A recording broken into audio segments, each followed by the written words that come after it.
तो कभी भी एक आदिवासी विधायक भी कम से कम विधानसभा में आवाज़ उठाते हैं, लेकिन आज तक कोई नहीं उठाए। मेरा पूर्वज का जो बनाया हुआ व्यवस्था है उसका बारे में कोई नहीं बताने का काम किए।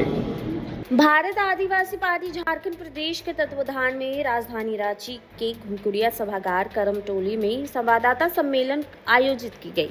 इस संवाददाता सम्मेलन को संबोधित करते हुए नेतागणों ने कहा कि भारत आदिवासी पार्टी झारखंड में आदिवासियों एवं मूलवासियों की राजनीति में तीसरा विकल्प के रूप में काम करेगी, क्योंकि झारखंड में आदिवासी मूलवासियों की 23 वर्षों में बद से बदतर स्थिति हो गई है। भाजपा, कांग्रेस और झारखंड मुक्ति मोर्चा को आदिवासियों के विकास बात करने का कोई अधिकार नहीं है। झारखंड की जनता और बुद्धिजीवी छात्र और नौजवानों से निवेदन करती है कि भारत आदिवासी पार्टी से जुड़कर झारखंड को सशक्त बनाने का काम करेंगे। इस संवाददाता सम्मेलन के माध्यम से निम्न निर्णय लिया गया है, जिसमें दिनांक 21 जुलाई 2024 को भारत आदिवासी पार्टी के राष्ट्रीय अध्यक्ष मोहनलाल रौत रांची पहुंच रहे हैं। झारखंड आकर ये सामाजिक कार्यकर्ताओं से मिलेंगे, संगठन के विषय पर विचार विमर्श होगी। भारत आदिवासी पार्टी के तत्वाधान में पूरे झारखंड में सदस्यता अभियान चलाया जाएगा। भारत आदिवासी पार्टी दिल्ली विधानसभा से कार्यरत सम्मेलन दिनांक 20 अगस्त 2024 को विधानसभा पतरातू में शुभारंभ की जाएगी।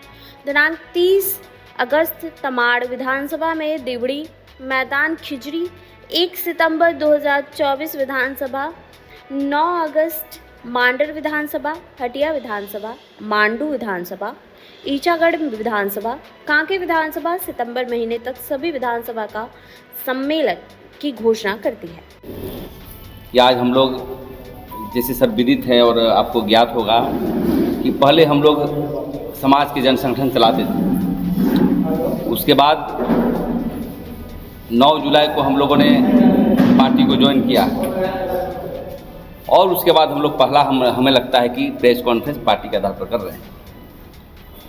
तो पार्टी को डेवलप करने के लिए, संगठन को मजबूत करने के लिए 21 जुलाई 2024 को जो हमारे भारत आदिवासी पार्टी के राष्ट्रीय अध्यक्ष मोहनलाल रौत और उनके साथी झारखंड आ रहे हैं और झारखंड आने के बाद यहाँ पे संगठन को मजबूत करने का काम करेंगे और प्रभारी बनाने का काम करेंगे और पदाधिकारी का नियुक्त करेंगे। और हमें लगता है कि भारत आदिवासी पार्टी आने से झारखंड के आदिवासी मूलवासियों का जो छूटे हुए मुद्दे थे, 23 वर्ष से आज तक जो भी सरकारें आई, कोई भी मुद्दे समाधान नहीं कर पाया। स्थानीय नियोजन नीति देख लीजिए, धर्म कोड का मसला अधर है, ट्राइबल सब प्लान का पैसा खर्चा नहीं हो रहा है, कारोबार के अधिकार हम आदिवासी मूलवासियों पर नहीं हो रहा है। यहाँ के बाल बच्चे, छात्र, नौजवान कोई चेन्नई, बेंगलोर जा रहा है काम करने के लिए और यहाँ के जो मुख्यमंत्री हैं अपने आप क्रांतिकारी समझ रहे हैं। हम कहना चाहते हैं कि इंडिया गठबंधन और एनडीए गठबंधन दोनों को आदिवासी मुद्दे पर बात करना उनका अधिकार नहीं। कितना समय देंगे? 2 महीना समय है, पेशा कानून का नियमावली लागू नहीं हुआ। तो इसी विषय को लेकर के हम लोग राज्यव्यापी आंदोलन की घोषणा करते हैं और 9 अगस्त से जो मांडर विधानसभा वहाँ भाई जगरे उरांव के नेतृत्व में विधानसभा स्तरीय सम्मेलन होगा।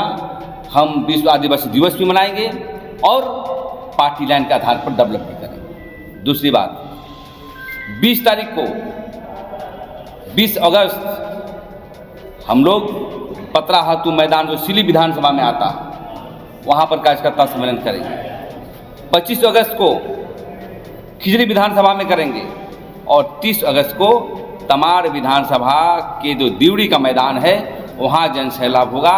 और लगातार हम चाहते हैं कि सितंबर महीने तक पूरे झारखंड में कार्यकर्ता विधानसभा वाइज होगा और इसी को लेकर के आज हम लोग प्रेस कॉन्फ्रेंस कर रहे हैं और कहना चाहते हैं यहाँ के जितने भी राजनीतिक पार्टी 23 वर्षों में जो यहाँ पर शासन व्यवस्था किया है, किसी ने भी आदिवासी मूलवासी के मुद्दे को समाधान करने का काम नहीं किया है। बालू की लूट बढ़ी है, बालू जो है दाम बढ़ जा रहा है, अब वो आवास दिए बना नहीं पा रहा है वो लोग। बहन बोल रही थी बलात्कार हो रहे हैं यहाँ पर, सरकार नाम की चीज़ नहीं है। तो सभी मुद्दे पर काम नहीं किया है। भारत आदिवासी पार्टी ही संपूर्ण क्रांति करने का काम करेगा। आदिवासी के साथ साथ जो भी शोषित पीड़ित जनता उसको लेकर साथ के चलेगी और झारखंड में मील का पत्थर साबित होगा। इसी को लेकर के आज हम लोग संवाददाता सम्मेलन हम लोग कर रहे हैं। मेरा आदिवासी समाज को, आदिवासी जल जंगल जमीन को, उनका धरोहर को, उनका सभ्यता को, उनका संस्कृति को बचाना है तो कभी भी एक आदिवासी विधायक भी कम से कम विधानसभा में आवाज उठाते हैं, लेकिन आज तक कोई नहीं उठाए। मेरा पूर्वज का जो बनाया हुआ व्यवस्था है उसका बारे में कोई नहीं बताने का काम किए। विधानसभा में कोई आवाज नहीं उठाए कि हमारा ग्राम सभा में इतना बड़ा शक्ति है तो फिर ग्राम सभा को फुल एंड फाइनल क्यों उसको शक्ति नहीं देते हैं आप? जब ग्राम सभा का बिना अनुमति का आप बालू नहीं ला सकते हैं तो जनता जब सरकार चुनती है तो सरकार को जनता के ऊपर जिम्मा देना है और जनता को लूटने के लिए अपने जिम्मा लेती है, तो ये गलत बात है। परिचय देते। मेरा नाम जगरे उरांव हुआ, मानर विधानसभा से। मेरा गांव झिंझरी है, मानर प्रखंड से। और हम एक अभी इंटर पारा स्तरीय पारा संरक्षक के रूप में हम काम कर रहे हैं। जो हमारा पुरखा का व्यवस्था है, जो पारा व्यवस्था, जो कि 75 साल से पहले जो हमारा सरकार आदिवासी स्वशासन व्यवस्था जो चलाता